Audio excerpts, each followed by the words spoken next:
Shields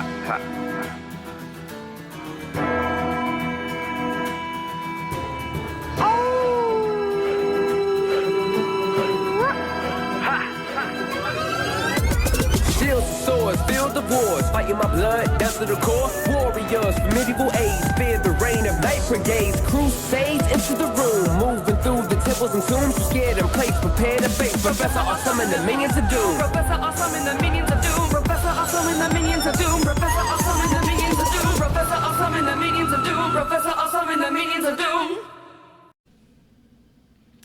When you get to Book 2 in Geoffrey of Monmouth's History of the Kings of Britain, you still aren't going to see King Arthur yet. He won't come for a while.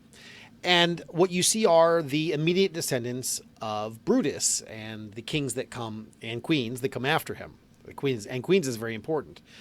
So if you are in any way interested in literature, when you start reading this section, you get a couple pages in and suddenly you're reading the story of King Lear. That's right, the King Lear that you know from William Shakespeare. However, this story ends differently than you might expect because, in fact, Shakespeare changes the ending from the historical or legendary version. You see, and this is a spoiler, for a several centuries old play. In the end of Shakespeare's play, King Lear and Cordelia, the loyal daughter, both die, and everything collapses. But that isn't what happens. What happened originally in the first version of the story, the version we have in History of the Kings of Britain. What happens, in fact, is much the same thing.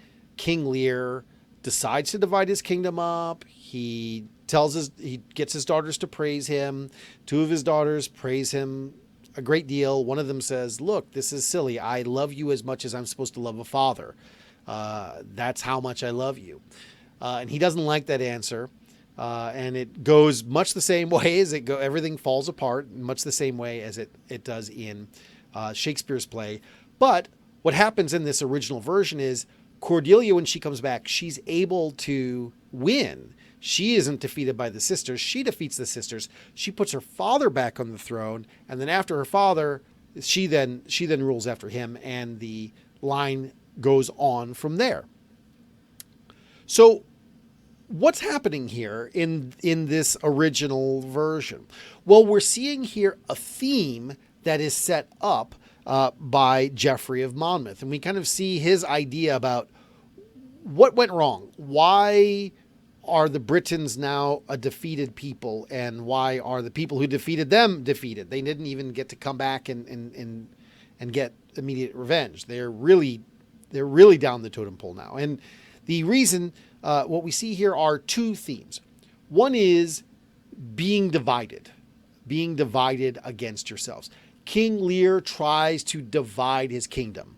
And as we're going to see, anytime you try to divide up the Britons, it makes the Britons weaker, right? And the other one has to do with treachery and disloyalty.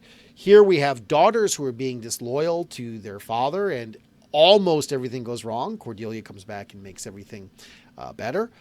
But here, again and again and again, we're going to see treachery against your own people being the thing that causes, collapse among the Britons. And if you start to think like, well, I know from some things I'm familiar with in Arthurian legend, when people are not faithful or loyal to Arthur, that's where the problem comes from. It's not the external threats. It's always the internal threats. It's we ourselves who weaken ourselves. And only then are the external threats able to be a problem.